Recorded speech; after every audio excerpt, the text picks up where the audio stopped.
Hi, I'm Craig Phillips. In this video, I'm going to be showing you how to transform this old pine table that's already gone dark and orange over the years.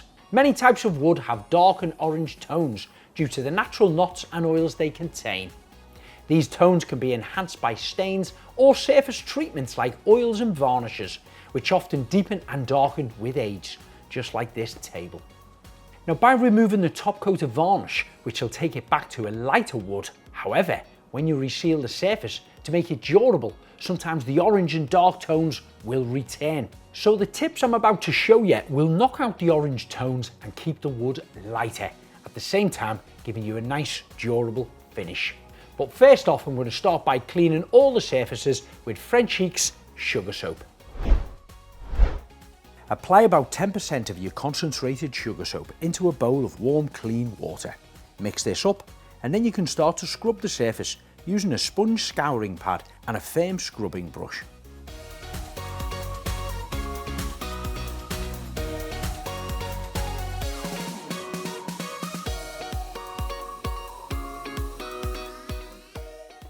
Oh, just look at the dirt that has actually come off that, and that is just one single wash. I'm going to get a damp cloth, wipe off all of this kind of grimy, sticky, dirty sugar soap, and it's mixed with grease and everything else in there, and then I'm going to rinse it off and do the same thing again. I can even smell the dirt coming off this table.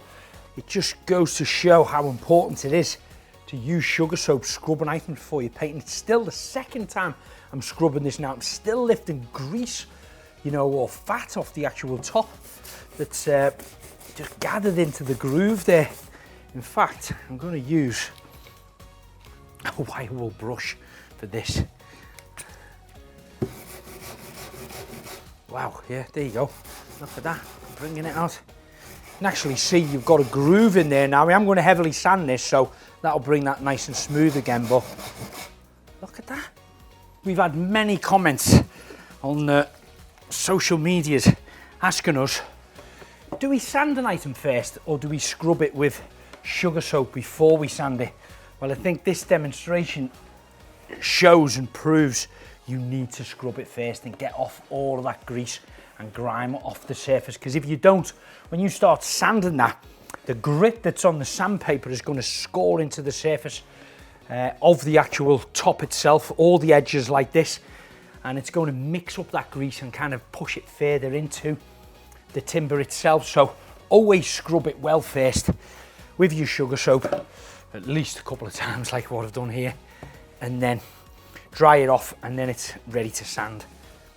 Start off with a heavy sanding with a low grade sandpaper, and then work your way up to a higher grade for a smoother finish.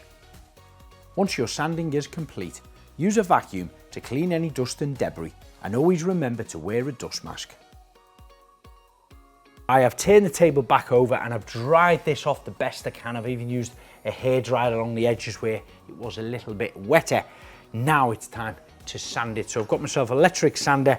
I'm just using about a 120, 140 grit to start with, and I'm going to go over the top and all the way along the edges here. But always use a dust mask, and if you can, try and do your sanding outside. The purpose of heavily sanding the tabletop is to completely remove the top layer of varnish from the surface, which is why we start with a low grit sandpaper, working our way up to a higher grit for a smoother finish.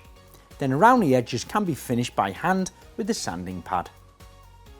Perfect, so that is all my sanding now complete for the top of this. It feels really smooth, it feels like new. I'm going to turn it back over now and then paint my legs, apply 2 coats of paint on the legs. Once that's dry, turn it over and then apply the magic to the surface. For the legs, I'm using Frenchic's trim paint and the colour is Panther. However, we could also use Frenchic's chalk wall paint, the alfresco paint, or the lazy range. You can even use the original artisan, but this one would require sealing with a finishing coat or tough coat once it's dried.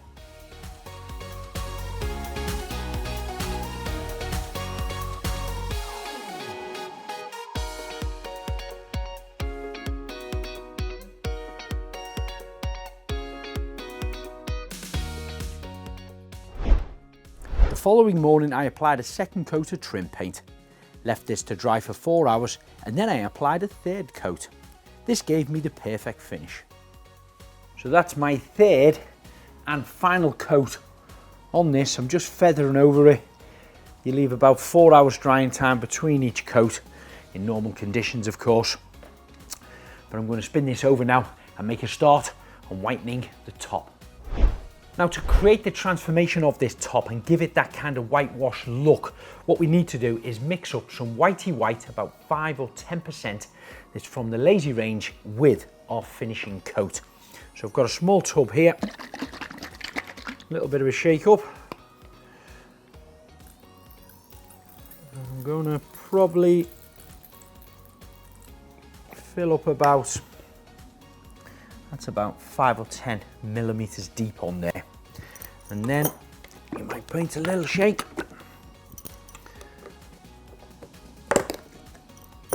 And all I'm going to do is actually scoop up about that much.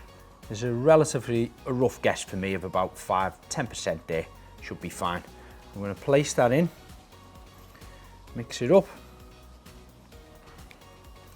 Now of course this is white, so it's going to look a lot whiter when you apply it, but of course once it's dry it will be more transparent.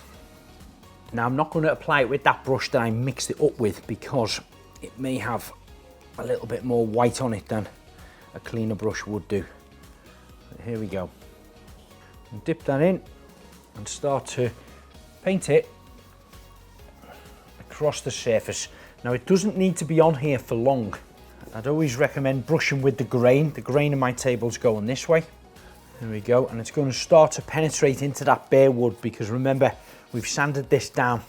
And you can put quite a lot on because you are going to be wiping it off as well. Okay, so it's applied now. I've covered the whole surface. I'm now going to take my damp cloth and actually wipe it off. So we are still seeing that it is real wood, of course.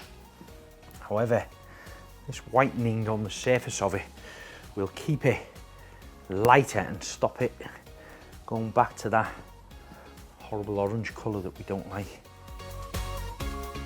You can always add a second or even a third coat to get a more enhanced look, or to even out the appearance. The beauty of this method is that you can take it as light or as dark as you wish.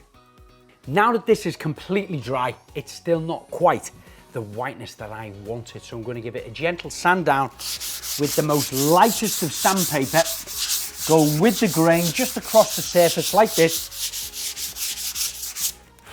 Literally, that's all it needs. A little bit round the edge as well.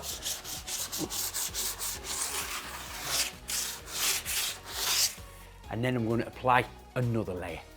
You have to be relatively quick applying these layers on, because it does start to dry and you want it spread as even as possible, but not drying out at one end too much before you begin to wipe it. That's why I'm putting it on quick. Now I've left this for about 5 minutes to penetrate in. I've got my damp cloth and I'm going to just start to work it off a little bit and see if I can get the required shade that I need.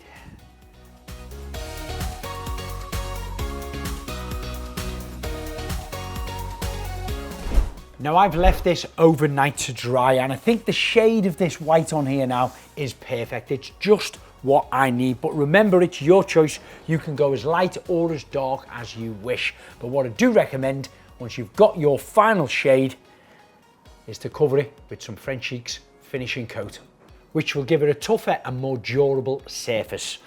Give this a good shake up, and I'm going to put it on neat. Simply spray a little bit like this, and then paint it on. Again, going with the grain. It looks quite white and milky at the moment, but this will dry transparent.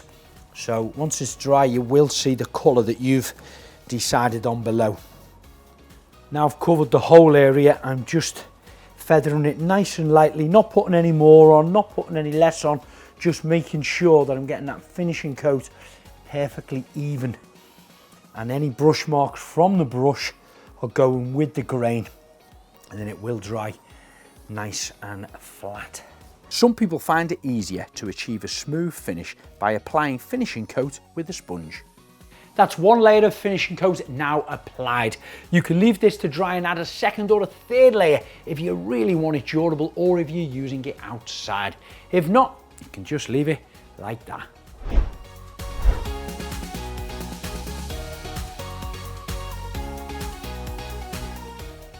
That's my additional layer dried now, and I think that looks fabulous. But remember, the choice is yours. You can go even lighter if you want by applying further coats on.